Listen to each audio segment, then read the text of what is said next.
ఉమ్మడి నెల్లూరు జిల్లాలోని గూడూరు పట్టణం మెట్టపాలెంలో పట్టపగలే ఉపాధ్యాయుల ఇంట్లో దొంగతనం జరిగింది. ఉపాధ్యాయురాలు వల్లూరు శారద రోజు మాదిరిగానే ఉదయం తాళాలు వేసుకుని డ్యూటీకి బయలుదేరారు. సాయంత్రం ఇంటికి వచ్చేసరికి ఇంటికి వేసిన తాళాలు మారిపోయిన విషయం తెలుసుకుని వారితోటి ఉద్యోగులకు విషయం చెప్పగా వారు 1వ పట్టణ పోలీస్ స్టేషన్కి వెళ్లి ఫిర్యాదు చేయగా పోలీసులు హోటాహోట్ను వచ్చి ఇంటి తాళాలు పగలగొట్టి చూడగా దొంగతనం జరిగిందని తెలిసింది. క్లూస్ టీం వారు వచ్చి ఫింగర్ ప్రింట్లు తీసుకునగా 1వ పట్టణ ఇన్ఛార్జ్ సిఐ శ్రీనివాసులు మరియు సిబ్బంది సంఘటనా స్థలాన్ని పరిశీలించి దర్యాప్తు చేస్తున్నారు.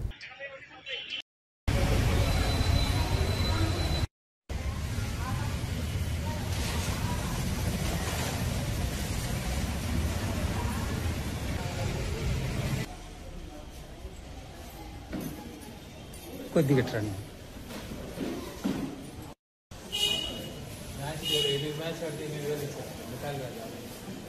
ఇప్పుడు 45 కోట్లు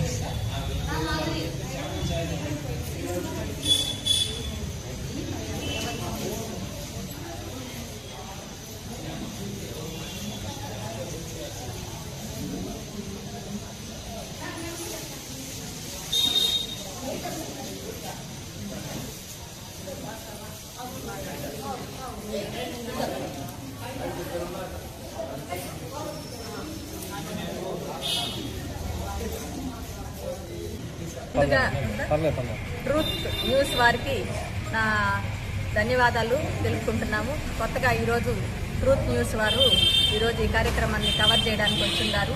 వారికి ఆల్ ది బెస్ట్ చెప్తున్నాను.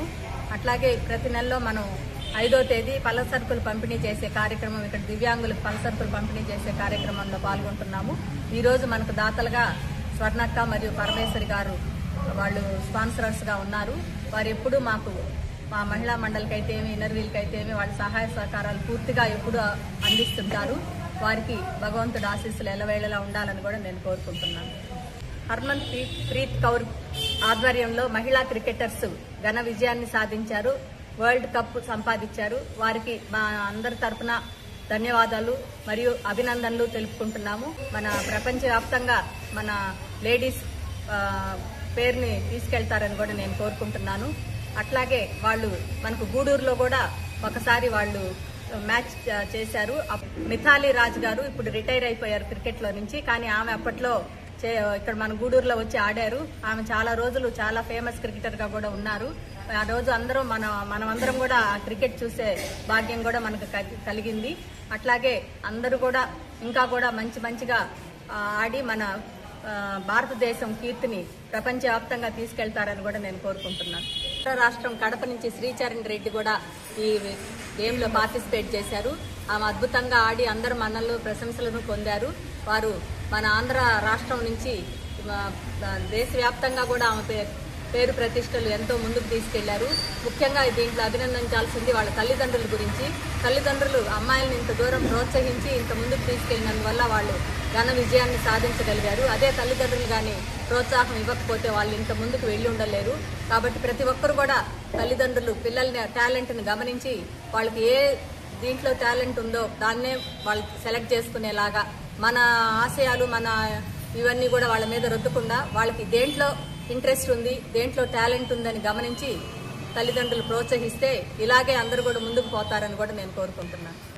5వ తేదీ పళ్ళ సరుకులు దివ్యాంగులకు అందరికీ పంపిణీ కార్యక్రమం చేస్తున్నాము. ఎవ్రీ ఇయర్ చాలా సంవత్సరాల నుంచి ఈ కార్యక్రమం చేస్తున్నాము. దీనికి దాతలుగా ఈరోజు స్వర్ణక్క, పరమేశ్వరక్క ఉన్నారు. పరమేశ్వరక్క, స్వర్ణక్క అన్నిట్లో మాకు మంచిగా సహాయం చేసి అన్నిటికీ మాకు విరాళాలు అన్నీ అందిస్తుంటారు. వాళ్ళ సహాయంతో చాలా పనులు చేస్తుంటాం మేము. వీళ్ళకి ఇట్లా సరుకులు ఈరోజు కార్తీక మాస సందర్భంగా, ఈరోజు ఇంకా 5వ తేదీ కార్తీక పౌర్ణమి సందర్భంగా దానం చేయడం అంటే చాలా ప్రశస్తము.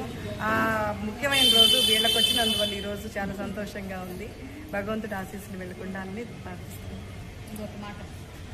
Rehabilitation and education for disable net సంస్థ ఆధ్వర్యంలో దాదాపుగా 15 సంవత్సరాలకు పైగా ఈ కార్యక్రమం నడుస్తుంది. అలాగే ఇన్నర్వేల్ క్లబ్ మరియు ఆంధ్ర మహిళా మండలి వారి సహకారంతో 8 సంవత్సరాలు పూర్తి చేసుకుని 9వ సంవత్సరంలో ఇప్పుడు కార్యక్రమం జరుగుతుంది. ఈ 2 సంవత్సరాల సహకారంతో ఎక్కడా కూడా ఏ నెలలో కూడా మేము ఆపకుండా వీలైనంత ఎక్కువ మందికి ఈ సహకారాలు అందిస్తున్నాం. ఈ కార్యక్రమమే కాకుండా మేడం వాళ్ళ సహకారంతో పండగలకి, అలాగే ముఖ్యమైన రోజులు ఏమైనా ఉంటే మహిళలకు సంబంధించిన ముఖ్యమైన రోజులు ఉంటే వాటికి కూడా దివ్యాంగులకి ఏ సహాయ సహకారాలు అందించాలో మేడం వాళ్ళు ప్లాన్ చేసుకుని అందరూ కూడా దివ్యాంగులకి అందిస్తున్నారు.